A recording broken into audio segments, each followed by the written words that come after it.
are you all staying here? Yeah. Okay, nice. How's the weather? Nice. Nice, right? Okay.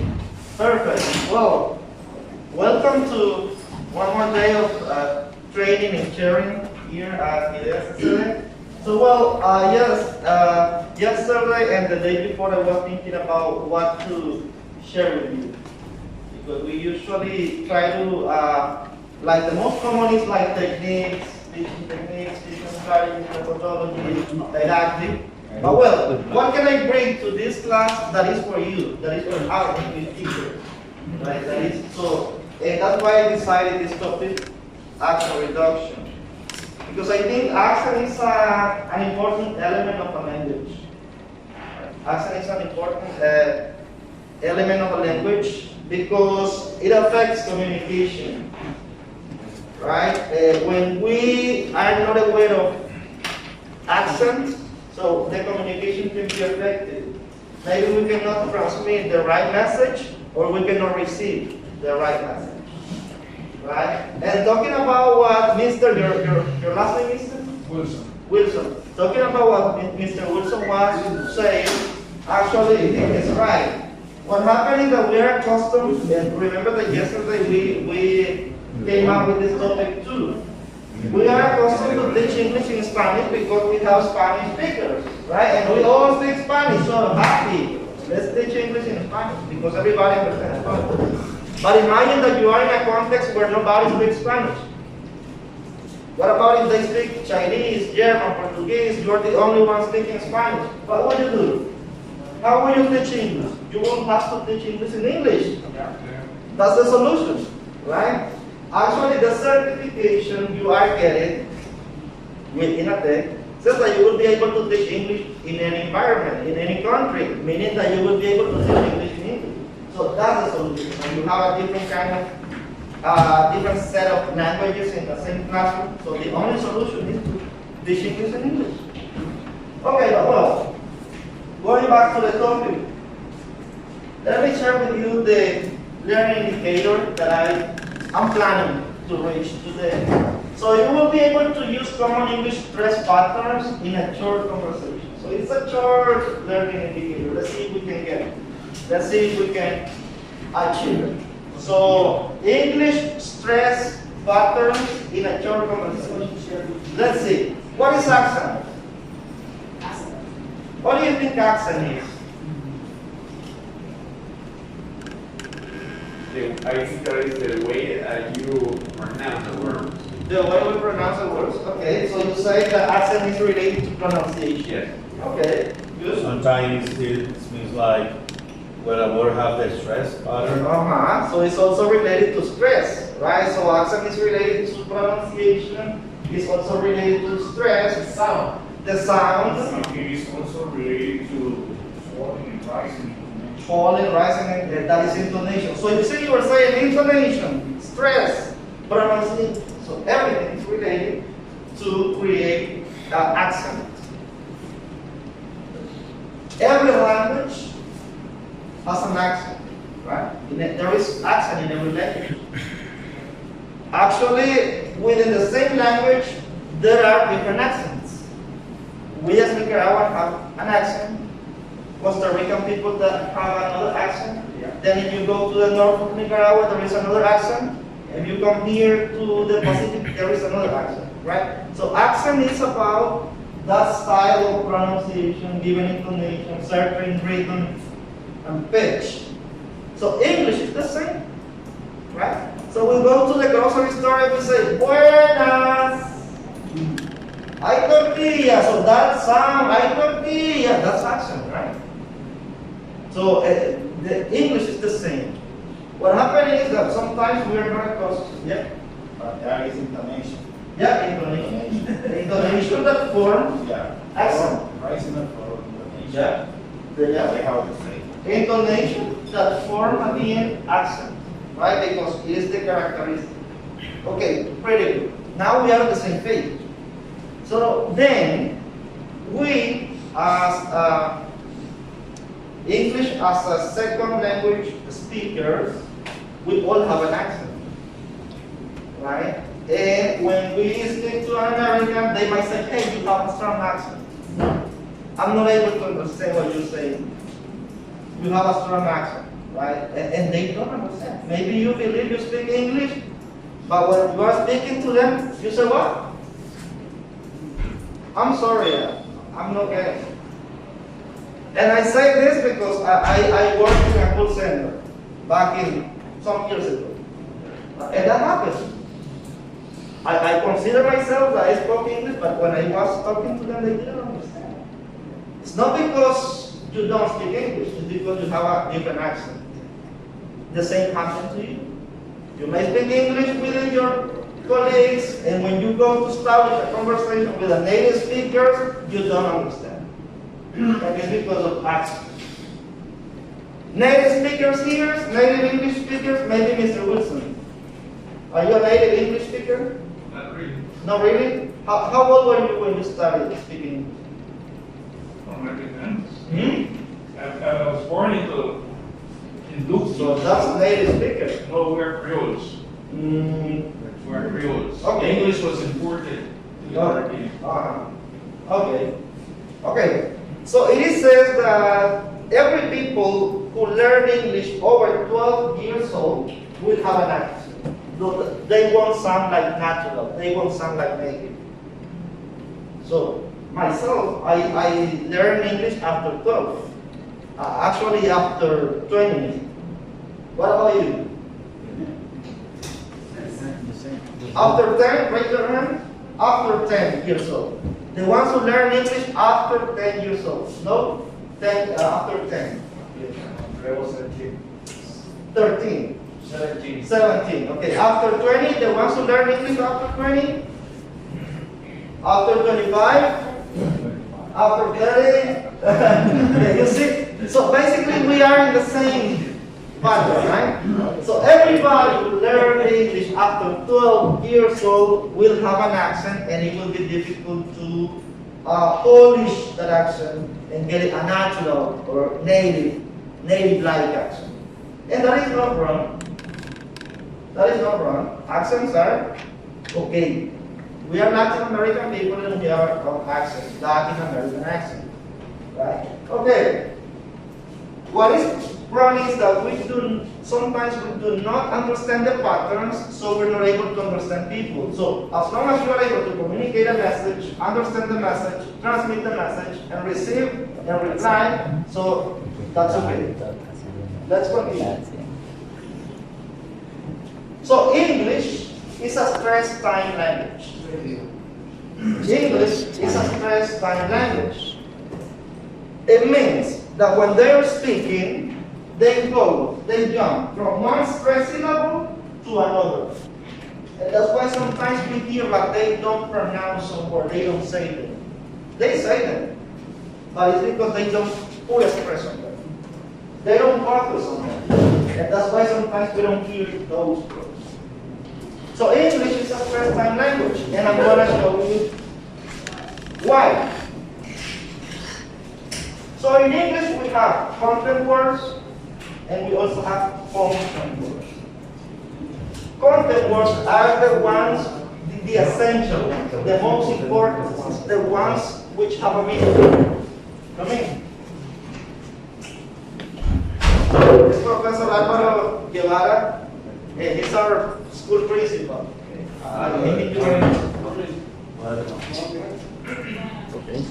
Good morning. So in English we have content words. So these are the essential words, the ones which have a meaning, right? The ones with a meaning, an important meaning for the sentence. So we have nouns. Help me out, please. Nouns. Nouns, verbs, adverbs, negative expressions. Negative expressions, right? Like auxiliary verbs, like done, happened, hasn't, did, etc. So these are content words. In a sentence, they should be stressed. So the speaker focus on those words when he or she is speaking. And those words are highlighted in a sentence when speaking. Then we have function words. So we have articles, prepositions, pronouns, conjunctions. Those words are not important for the meaning. they are not essential for the meaning. So if you avoid them, the sentence will be understood. So they are called function words, and they are unstressed. So when the English speaker say a sentence, they don't focus on this word, and you basically don't hear those words. Let's see some examples. How many words do I have here? The first one. Three. Three, right? So we're going to read it. We're going to read a sentence. So we say cows eat grass. Let's say it with the grass. Cows eat grass. Again. Cows eat grass. So we have three words in that sentence, and those three are content words. Cows is a noun. It is a Verb. and grass is a Noun. noun. So we have a noun, a verb, and a noun. Both three are content words. So both three are stressed when we speak. So cows is grass. Cows is grass. Cows is grass. What happened in the second one? 1, 2, 3, 4, 5 words. However, when a native speaker say this sentence and say this one, he will probably take the same time to say it. So he will say, the cows eat the grass.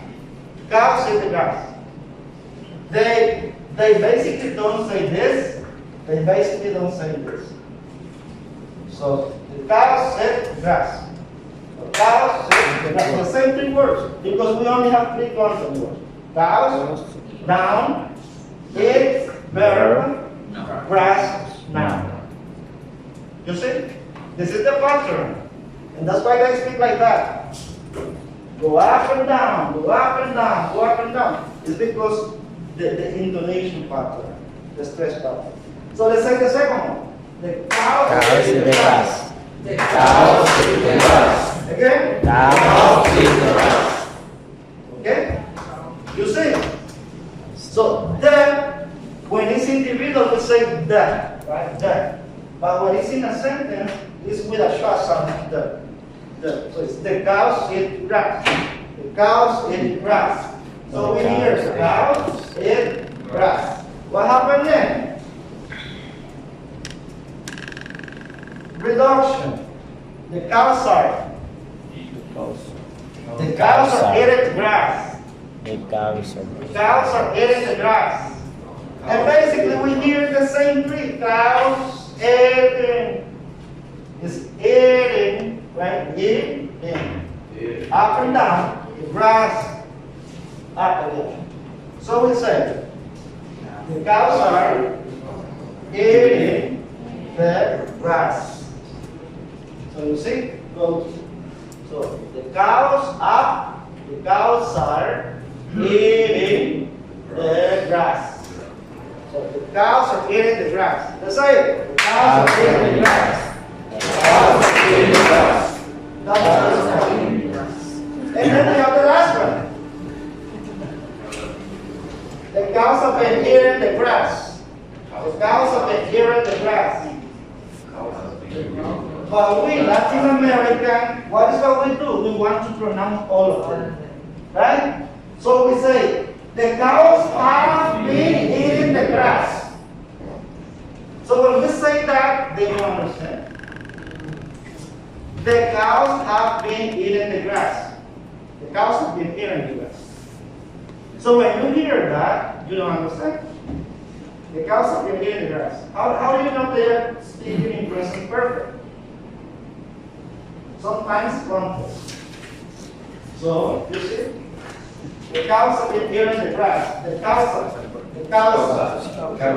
been eating the grass. Who wants to give it a try and read all of them?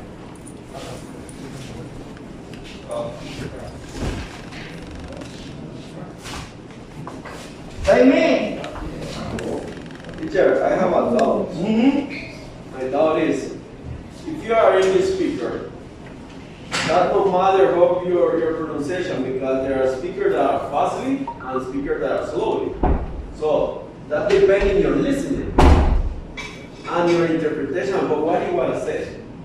If an American say, I don't understand what you say because he speaks fastly, for me, it's not a good listener. Yes or no? It's my opinion and idea and doubt that I have. Okay. Yeah, maybe we can get a confusion. Stress accent is not about speed. It's not about speed. And I know that there are some people who believe they speak good English because they speak fast. And that is not true. You can speak a perfect English, you may have a perfect pronunciation, and speak slow. I totally agree with you. Right? But this is different. And this is what helps us to understand native speakers.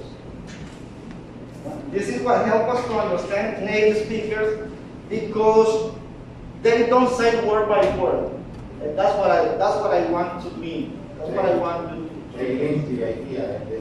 Yeah, they do not speak word by word, even if they speak slow, right? So they will say the cows have been here in the grass. I'm speaking slow. The cows have been here in the grass. But they don't say the cows have. They don't say the cows have. The cows have been here in the grass.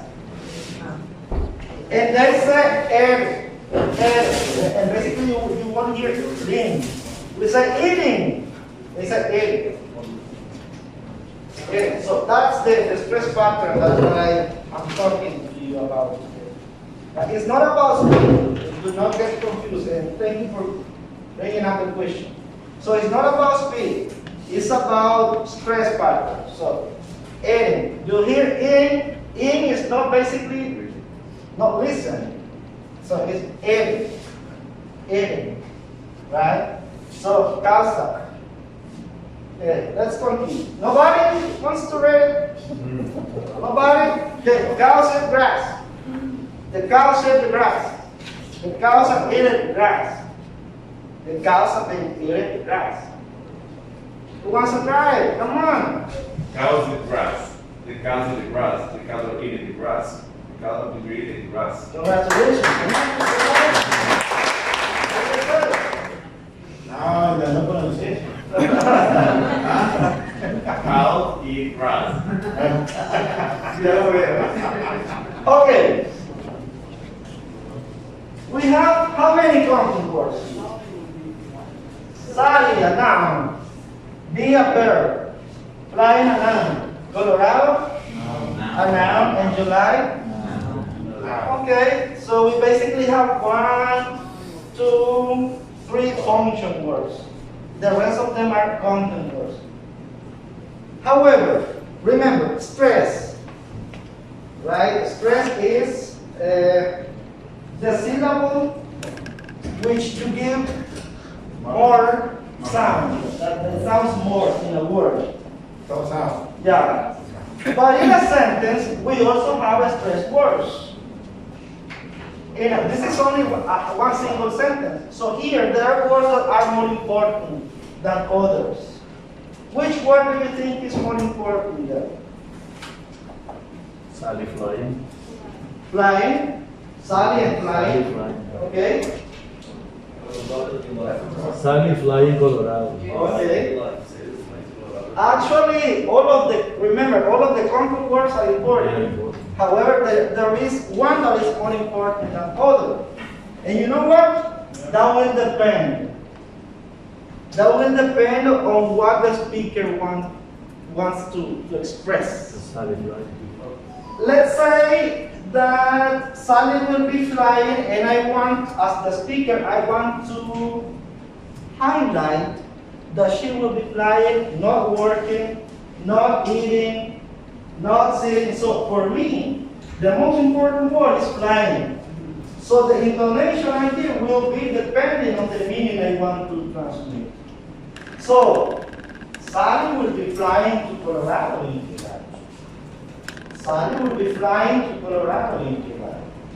Flying is more important for me, so I say it louder. The action. Right? The action. Yeah, but in my case, right now, that one is the more important. Because I want you to understand that she will be flying. She won't be working. She won't be eating. She won't be running. She will be flying. So again, Sally will be flying to Colorado in July. Sally will be flying to Colorado in July. You hear? Flying is highlighted. This one, right? What about if I want you to know that she will be going to Colorado, not to Carolina, not to New York, not to Miami, but Colorado? So I will highlight Colorado. Sally will be flying to Colorado in July. Sally will be flying to Colorado in July. Is it different? Yes. It's the same sentence, same pronunciation, different accent, different intonation. So Sally will be flying to Colorado in July. What about if I want you to know that it will be in July, not in May, not in February, not in January? So I will focus July. Sally will be flying to Colorado in July. Sally will be flying to Colorado in July. And you hear that? That's how Americans speak. They say some words highlighted, louder, and longer. Again, more important, Sally will be flying to Colorado in July. Second, Sally will be flying to Colorado in July. Next one, Sally will be flying to Colorado in July. And what about if I want you to know it's Sally? Not Carlos, not Juana, not Marie.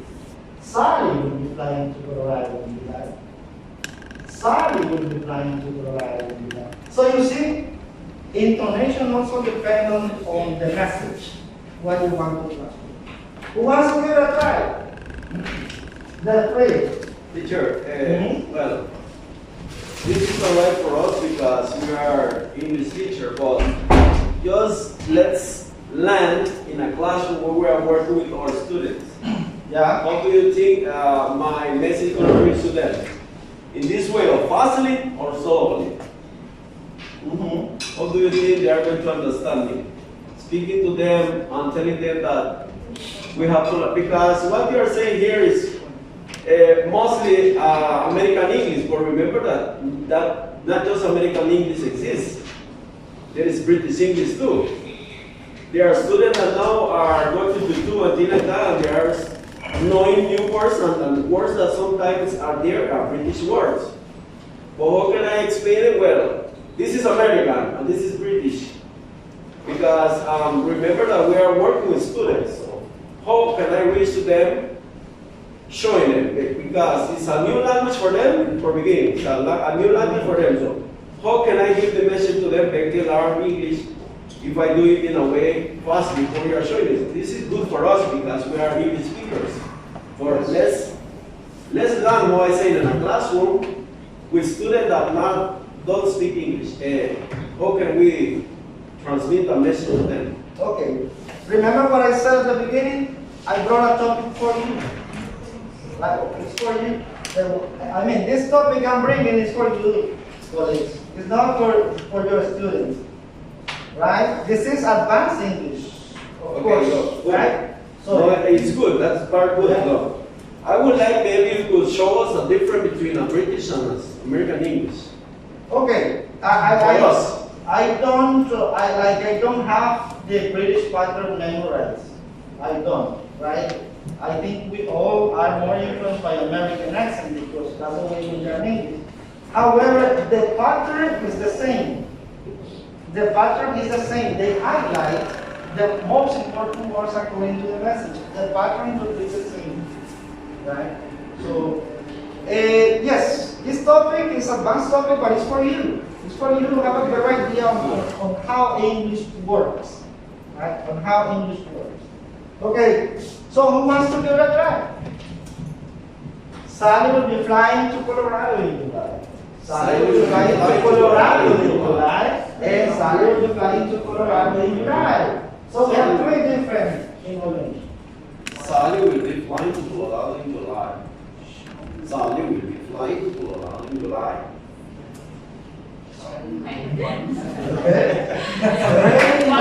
Okay? Is it the same? Is it flat? This is flat. Sally will be flying to Colorado in July. That's flat. That is flat pronunciation. All of them sound the same. Sally will be flying to Colorado in July is flat. Intonation. Sally will be flying to Colorado in July. Sally will be flying to Colorado in July. Sally will be flying to Colorado in July. 3 patterns. Who wants to try? Teacher, Yep. in that case, that pronunciation has to time. Three. Two times. Intonation, two times. Rising intonation Yes. and falling intonation. Yes. Yeah. Yeah. Rising and falling. Yes. Yeah. Yeah. It Depending on the message. what word you want to emphasize. Absolutely. It's different stress. So, Intonation. I'm going here. Sally will be flying to Colorado in July. Again, Sally will be flying to Colorado in July. Then the last one. Sally will be flying to Colorado in July. Okay, just intonation. The last one is upper. Rising. Rising. Yeah. So your voice. So, who wants to try? Come on. Okay, is it clear? Okay, it's clear. Okay, we're gonna do this. Content words in the first sentence. Let's say the content. Need go Walmart today is a content word. Want to come. Let's do that. Let's work with a partner. Let's work with a partner. So you may work with two, with the teacher with two, maybe you two. So you find a partner. Okay? So first, you are going to say just the content words. Content words. Need go Walmart today. One come. Content words only. Okay? Need go Walmart today. One come. Second one. No. Don't think so. Got a lot of work. Do. Okay, let's do that. Let's do it. Identify content words and let's work with a partner. Let's read the conversation only with the content. Yeah, today yes. Yeah. Go Walmart today. One come.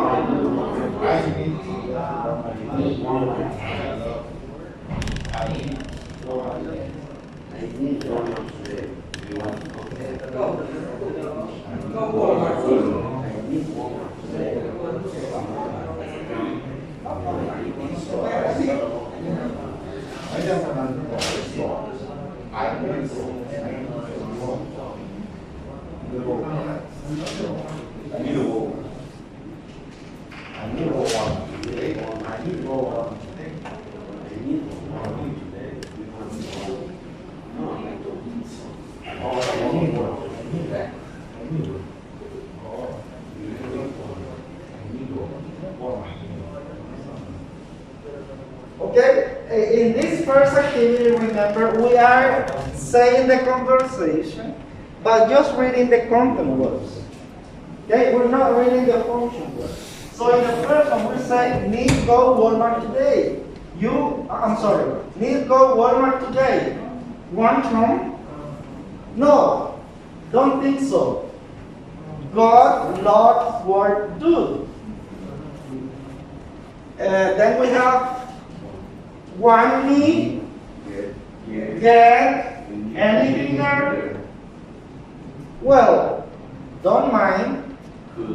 Could use some sorts. No problem. Be glad, get them. What kind? Just white socks. All need. Now. You see, that's what we're doing. Identifying content. So that is because when they are speaking, that's are the words you will hear the most. So I need to go to Walmart today. Do you wanna come?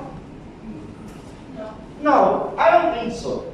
I've got a lot of work to do. Okay, let me see. No, I don't think so. I've got a lot of work to do. You want me to get you anything there? Well, if I think here's you, is a you missing there?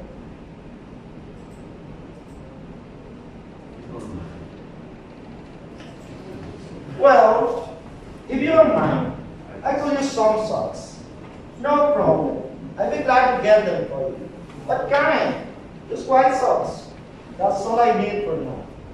So you see, we basically hear, the words we hear the most are the consonants. That's the stress factor. Okay, now let's practice the conversation now with our partner. Now the whole conversation. Okay? Let's do the role play with our partner. So I need to go to Walmart. You want to go? I need to go to Walmart.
Okay, Mr. Wilson, can you help me out to role play? Okay, we want a role play and then 2 volunteers, okay? So let me role play the first one. I need to go to Walmart today. You want to come? No, I don't think so. I've got a lot of work to do. You want me to get you anything, girl? Well, if you don't mind, I could use some socks. No problem. I'll be glad to get them for you. What kind? Just white socks. That's all I need for now. That's it. Okay? That's, you hear some words more than others, right? Those are common. So, 2 volunteers. 2 volunteers. Masaya. Nice. Masaya Leo. Leo Masaya. Yo leía Wilmar ahí en Walmart.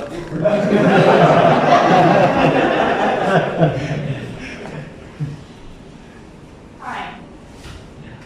I need to go to Walmart today. Do you want to come? Oh, no, I don't think so. I got a lot of work to do. Do you want me to get you anything there? Well, if you don't mind, I could use some socks. No problem. I'd be glad to get them for you. What kind? Just white socks. That's all I need for now. Yeah? Thank you. Thank you so much. Have a sit down. So that is the stress pattern. That's the pattern. Again, it's not a rule. It's a pattern. It's something that we can follow, right? But we are not forced to do it. It's just a pattern.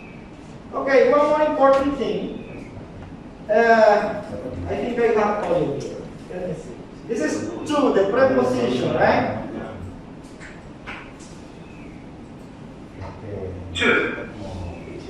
hear that? However, that is when it's individually. So we say two. When it's alone, right? Two. However, do you see this? That is when it's within a sentence. So when that preposition is within a sentence, we do not say two. We reduce it. So what happens when you change it? For example, you have the position 2, but you have it in the United Kingdom. What happens when you change it to USA? Basically the difference is that in the American they transform the T within a like an R, and British they do a T, but they don't say two, they say t, right? It's like, so reduce. I need to go to. So I do not say I need to go to, right? It is two when it's individual, but when it's within a sentence, it's not two anymore. It's two. Reduce. So I need to go to Walmart today. Do you wanna come? Wanna. So do you wanna come? It's reduced. So no, I don't think so. I got a lot of work to do. It's not to do. A lot of work to do. You want me to get you? You want me to get you anything? Get you. I've been glad to get them. I've been glad to get them for you. British place I've been glad to get them for you. But it's not like a clear two. Two is only when it's individual. So that's the factor. It's happened when there are weak vowels there at the end of word. I'm sorry? It happened when there is one weak vowel at the end of the Absolutely, word. yeah. Most of the people in the United States, they pronounce the vowel when it is strong at the end of word. But British English, when there is a vowel sound at the end of a word, is weak. So it turns to schwa sound.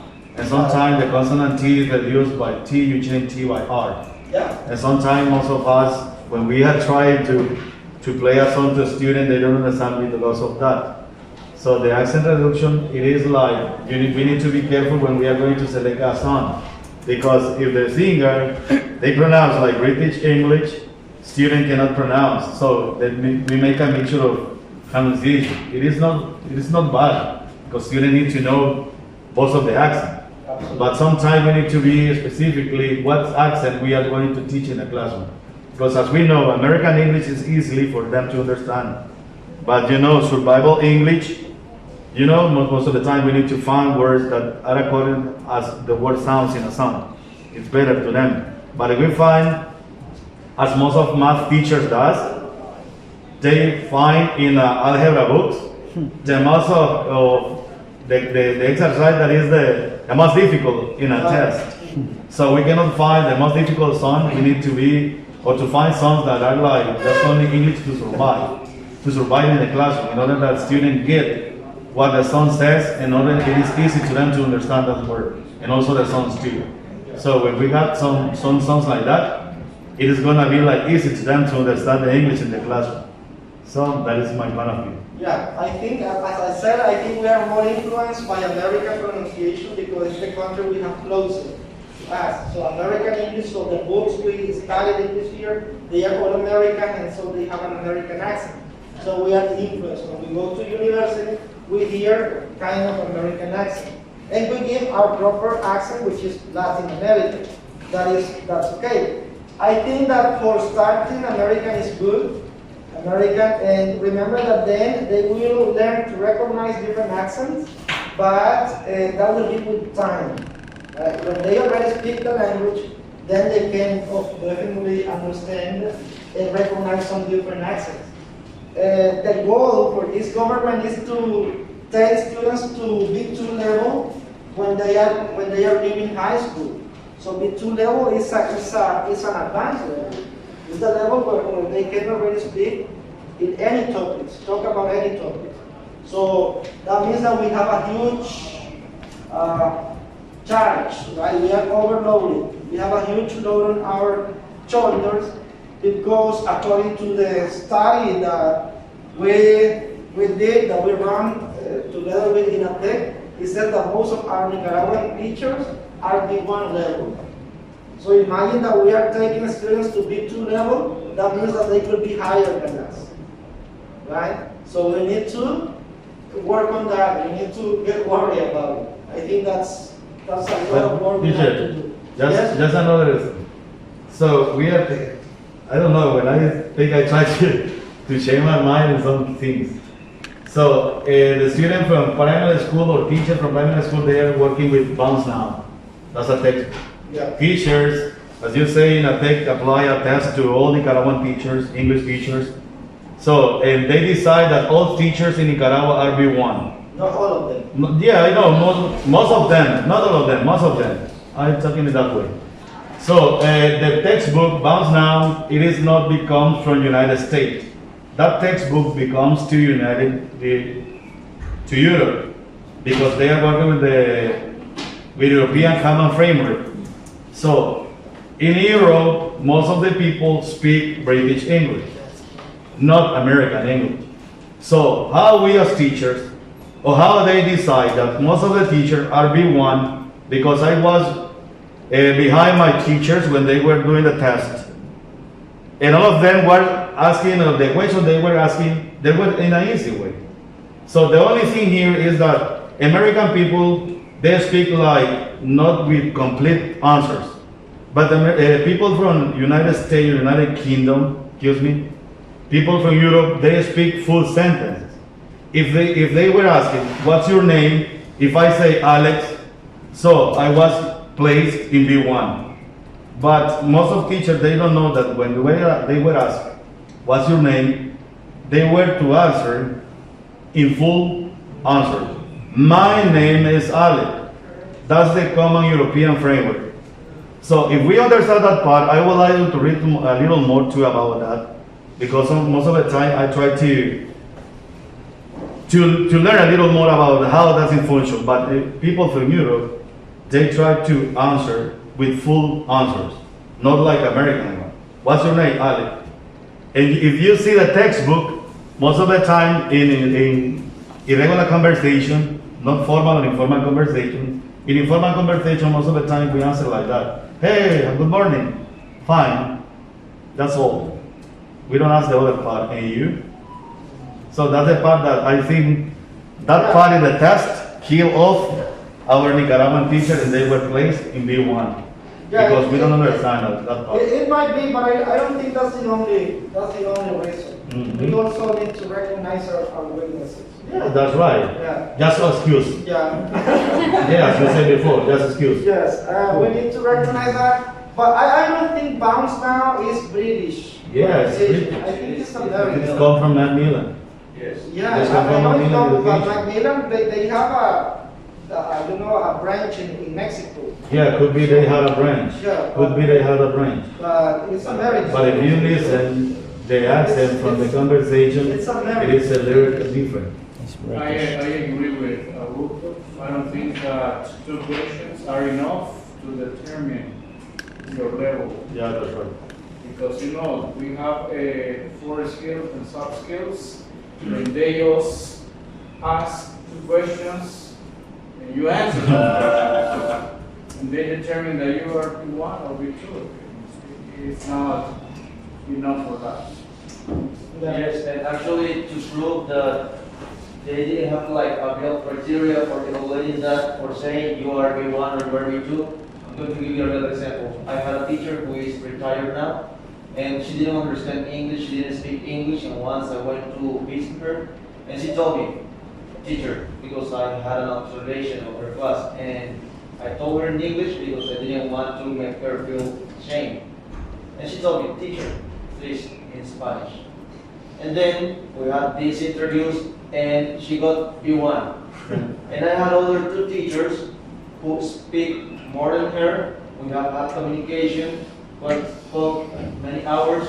They do speak English, maybe not perfect, but they speak English. Communication, I mean. And they got 3 A1. So how is that possible? Yeah.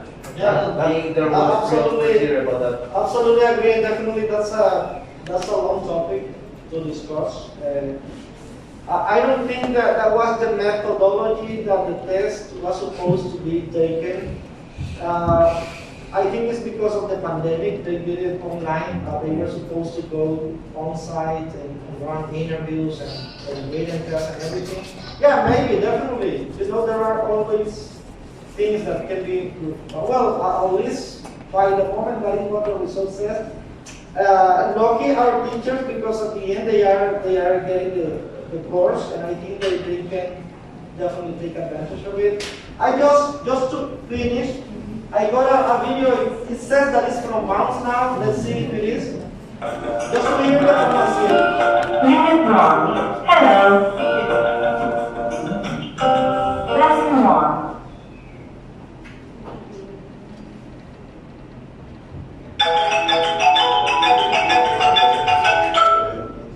Listen and repeat.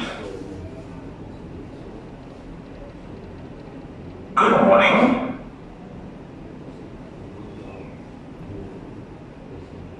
Hello. Well, maybe because it's basic. Goodbye. Hello. They don't say hello. They say hello. Good afternoon. Okay, there. No, I need to.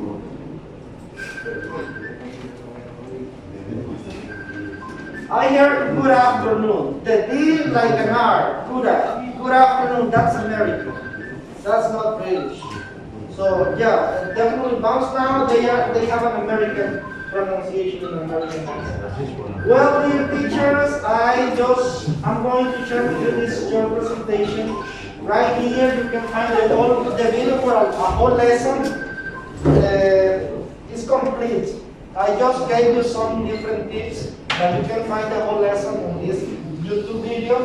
And there is also an article that I wrote about the same topic, right? About reducing and accent reduction and connected speech. So you can also find the article right there. And you can stop recording now, Mr. Thank you so much. Yeah.